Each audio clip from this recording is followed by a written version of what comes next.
Agnosticism. What is agnosticism?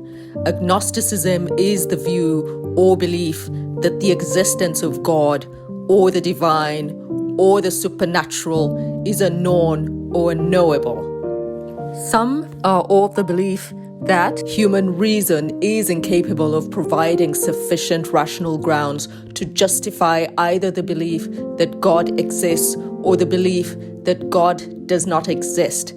An atheist is someone who does not believe in a God or gods, while an agnostic is someone who doesn't believe it's possible to know for sure that a God exists or does not exist. Agnostics assert that it's impossible to know how the universe was created and whether or not divine beings exist. Agnosticism is not a belief system, but rather a claim about the limits of human knowledge. Agnostics are not saying that they do not believe in God, but rather that they do not know if He exists or not. There are two types of agnosticism: weak and strong. Weak agnostics say that it is possible to know if God exists, but we do not have enough evidence to be sure. Strong agnostics say that it is impossible to know anything about God, including His existence. Agnosticism is often a middle ground between atheism and theism, but it is not always true. Some agnostics are atheistic and some are theistic. It all depends on what an individual believes. The term agnostic was first coined by Darwin's bulldog Thomas Henry Huxley in the 19th century. Fundamentally, agnostics are unsure about God's existence. However, this comes again in a few different forms. Agnosticism is often closely linked to atheism.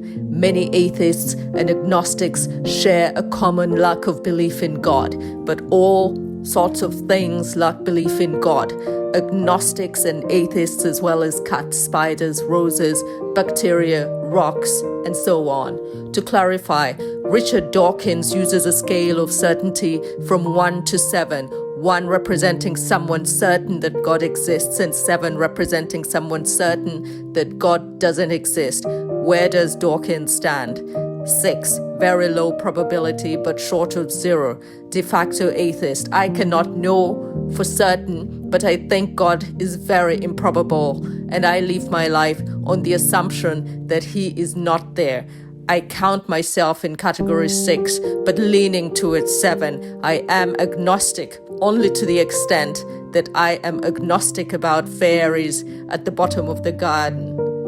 Dawkins doesn't just lack a belief in God as rocks do, rather he is certain that God doesn't exist, and he says he is convinced enough to live as if God doesn't exist. There are all sorts of reasons why self-styled agnostics and atheists don't like one or the other label. However, there is rarely any difference in what they each stand for.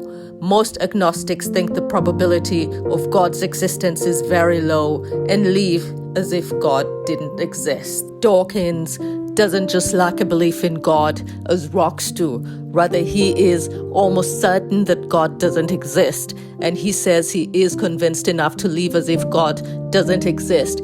There are all sorts of reasons why self-styled agnostics and atheists don't like one or the other label. However, there is rarely any difference in what each actually stands for. Most agnostics think that the probability of God's existence is very low and live as if God doesn't exist. But note that the ethical force in his statement, the initial position should be an agnostic one. In the same way, if an atheist says, I know there is no God, they're not saying that their atheism is beyond all possible doubt. Likewise, for the theist who says, I know God exists, we don't need absolute certainty to know, to say we know for sure. Likewise, for an atheist who says, I know God exists, we don't need absolute certainty to say we know something. But might the agnostic just demand a high level of certainty to justify claiming to know whether God exists or not? For the strong agnostic, this would mean that nobody can know beyond all reasonable doubt if God exists or not. But to know this, the strong agnostic would need practically exhaustive knowledge of what everyone can know about God. However, may not weak agnostics still demand extremely high levels of certainty to justify knowing if God exists or not? After all, they may just happen to be in a poor place to know if God exists or not. This also has a number of problems. First, either God exists or he doesn't, and theism and atheism imply starkly different worlds. Atheism is a world of no objective purpose, meaning beauty or value. Theism expects science to work.